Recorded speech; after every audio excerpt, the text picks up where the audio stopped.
మేడిపల్లి స్వాతి హత్య కేసులో విస్తుపోయే విషయాలు బయటకొస్తున్నాయి. పక్కా ప్లాన్ తోనే స్వాతిని హత్య చేశాడు మహేందర్ రెడ్డి. ముందుగానే కొని ఉంచిన హాక్స్ బ్లేడ్ తో శరీర భాగాలను వేరు చేశాడు నిందితుడు.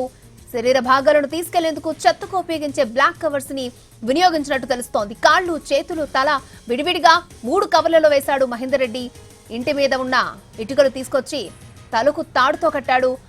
ఆ కవర్ను బ్యాగులో, చేతులున్న కవర్లను బస్తాలో వేసుకుని బైక్ పై పెట్టుకున్నాడు. వాటిని ప్రతాపసింగారం దగ్గర మూసీలో పడేశాడు.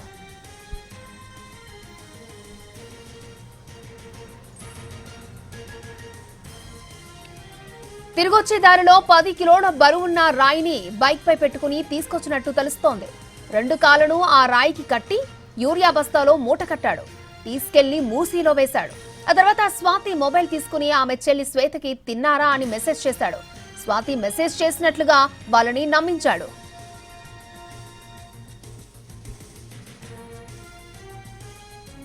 ఆ తర్వాత మేడిపల్లిలోని ఒక పాన్ షాప్ దగ్గర ఆగి సిగరెట్ తాగుతూ తన చెల్లికి ఫోన్ చేశాడు.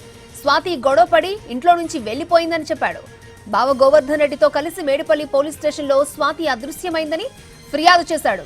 పోలీసుల ప్రశ్నలకు భయపడి తానే హత్య చేశానని ఒప్పుకున్నాడు మహేందర్ రెడ్డి.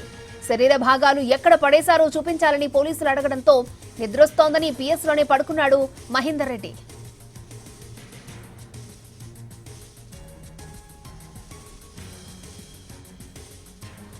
మరోవైపు నిన్న స్వాతి అంత్యక్రియలను కుటుంబ సభ్యులు పూర్తి చేశారు. హైదరాబాద్ నుంచి నేరుగా స్వాతి సొంతూరు కామారెడ్డిగూడకి మృతదేహం తీసుకెళ్లి శ్మశాన వాటికలో అంత్యక్రియలు నిర్వహించారు.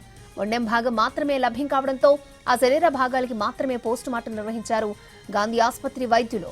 గొడవలు జరగకుండా గట్టి బందోబస్తు ఏర్పాటు చేశారు పోలీసులు. ఇటు స్వాతి హత్యకు గురైనప్పటి నుంచి పరారీలో ఉంది మహేందర్ రెడ్డి కుటుంబం.